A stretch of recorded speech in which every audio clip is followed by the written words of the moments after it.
Monsieur le Président, l'Éducation nationale, vous avez annoncé hier la construction de 400 salles de classe pour la rentrée octobre 2013. Monsieur le Président, 400 salles de classe à équiper, à trouver des enseignants. Est-ce qu'on peut penser tenir le pari pour que cette rentrée soit effective en octobre 2013? Je pense que en matière d'éducation, aucun sacrifice n'est trop lourd. Aucun.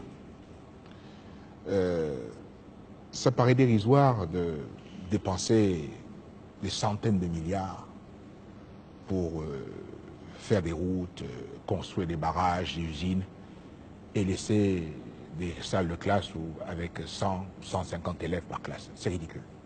C'est ridicule. Donc moi je me suis dit on arrête. Mais ça, il faut traiter et régler ce problème. Il n'est plus question que l'on puisse voir quelque chose comme ça au Gabon. Donc nous allons mettre un effort particulier d'ici la fin de l'année, mais dans le budget 2014 aussi, on va consacrer beaucoup plus de moyens pour régler ce problème-là. Il en va de l'avenir d'un pays.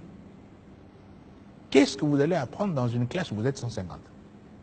L'instituteur ou l'institutrice ne peut pas s'occuper de 100 élèves. Humainement, ce n'est pas possible. Donc, vous en aurez 10 qui vont suivre et 80 qui ne suivront pas. En bout du compte, échec scolaire.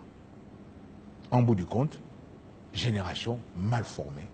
Au moment où nous sommes de plein pied dans l'ère de la compétition. Encore une fois, nous ne sommes pas seuls. C'est une compétition, le développement. Nous sommes avec les autres, confrontés aux autres. Donc, à ce niveau-là, ce n'est même pas une minute de réflexion.